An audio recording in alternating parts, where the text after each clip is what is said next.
ایک دوسرے کو عزت دو، برداشت کرو۔ میرے نبی نے فرمایا بہترین مسلمان وہ ہے جو بیوی سے اچھا سلوک کرتا ہو، اور بیوی سے فرمایا میری شریعت میں سجدہ ہوتا تو بیوی سے کہتا خامند کو سجدہ کر۔ بہترین صدقہ اولاد کی تربیت ہے۔ پورا گھر میرے نبی نے نقشہ، ہر ایک کی قیمت بتائی۔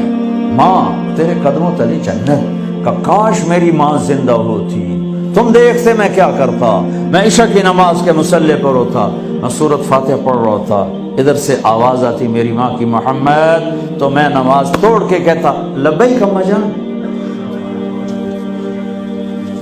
باپ کا تیرے جنت کا دروازہ ہے، باپ تیری جنت کا دروازہ ہے، کھولنا توڑنا نہیں، کھولنا توڑنا نہیں، توڑ دیا تو جنت میں نہ جا سکو گے۔ سب سے بہترین مسلمان جو بیوی سے اچھا سلوک کرے، سب سے بہترین عورت جو اپنے خامند کی منشا کو دیکھے۔ پھر آپ نے ایک عجب بات فرمائی جو معاشرے میں بہت بوجھ بنتا ہے جس کا، ہاں بھائی تمہیں ایسا صدقہ بتاؤں جس سے بڑھ کے کوئی صدقہ نہیں، تمہیں ایسا صدقہ بتاؤں جس سے بڑھ کے کوئی صدقہ نہیں۔ انہوں نے کہا جی کیا؟ کہا الابنۃ المردودہ، جس کی بیٹی کو طلاق ہو گئی یا بیوہ ہو گئی اور گھر واپس آ گئی ماں باپ کے، یا ماں باپ نہیں ہے تو بھائی ہیں، وہ ایک بوجھ بنتی ہے ماں باپ پر بھی، اور بھائی تو ویسے ہی باغی ہو جاتے ہیں۔ میرے نبی نے فرمایا اس بچی پہ خرچ کرنا کائنات کا سب سے افضل صدقہ ہے۔ گھر، ایک گھر کیسے چلتا ہے؟ ہمارے ہاں پنجاب، سندھ، بلوچستان سرحد میں بہنوں کو وراثت میں کوئی حصہ نہیں ملتا، سب بھائی کھا جاتے ہیں۔ میرے نبی نے فرمایا جس کو اللہ نے 2 بہنیں دیں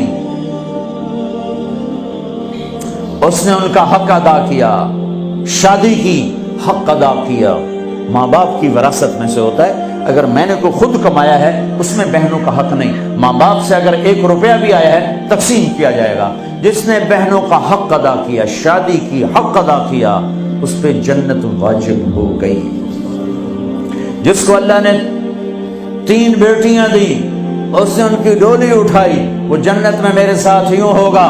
ایک بولے اگر 2 ہوں، کہ جس نے 2 بیٹیوں کی شادی کی وہ بھی ایسے ہوگا۔ اللہ بھلا کرے۔ ایک صحابی کا کہ جس کی 1 ہو، کہ جس کی 1 ہے، اگر اس نے اس کو عزت سے رخصت کیا تو وہ بھی میرے ساتھ ایسے ہی ہوگا۔ پھر کئی بچیوں کو طلاق پڑی ہے کہ اس کو بیٹا نہیں ہوتا۔ یہاں آنے سے پہلے کا واقعہ، پنڈی سے بچی رو رو برا حال اس کا، میں تو فون سنتا ہی نہیں ہوں ایسے کہ میرا تو کلیجہ پھٹ گیا ہے۔ ہے کہنے لگی کہ سسرال نے کہا تھا بیٹی ہوئی تو طلاق دے دیں۔ میں نے کہا اس میں میرا کیا قصور ہے، اور بیٹی ہی ہوئی اور مجھے طلاق پڑ گئی، اور میں گھر آ گئی 22 سال کی عمر۔ بیٹی دینے والا اللہ اور ظلم کرنے والا سسرال۔ میرے نبی کو اللہ نے بیٹے دے کے اٹھا لیے، قاسم اٹھا لیے، عبداللہ اٹھا لیے، ابراہیم اٹھا لیے، 4 بیٹیاں دی، 3 زندگی میں اٹھا لی، زینب، ام کلثوم، رقیہ، تینوں آنکھوں کے سامنے چلی گئیں۔ فاطمہ سے نسل چلی، آپ نے فرمایا لوگوں کی نسل بیٹے سے چلتی ہے، میری نسل میری بیٹی فاطمہ سے چلی۔ اس لعنت کو دھویا۔ عورت کا کیا قصور ہے اگر اس بیچاری کو بچیاں ہو رہی؟ جس نے اپنی بہنوں کو حق ادا کیا، جس نے بیٹیوں کو ڈولے میں بٹھایا، ان کا حق ادا کیا، کہ جنت میں یوں ہو جائے گا۔ بہنوں کو دینا اتنا ضروری ہے، حرام ہو جاتی ہے روٹی۔ میں نے مولانا جمشید صاحب میرے استاد ہیں، میں نے ان سے تفسیر پڑھی۔ میں ایک دن شہد کی بوتل لے کر گیا، پرانی بات ہے 76-77۔ میں نے کہا حضرت یہ ہدیہ ہے۔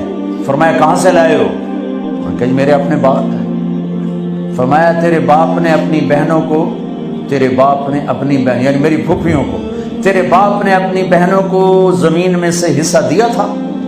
یہ سوال کیوں کیا؟ 10 روپے کی شہد کی بوتل تھی اس وقت، کہ اگر دیا تھا تو یہ میں لے لوں گا، اگر نہیں دیا تو پھر یہ حرام ہے، میں نہیں لوں گا، یہ مطلب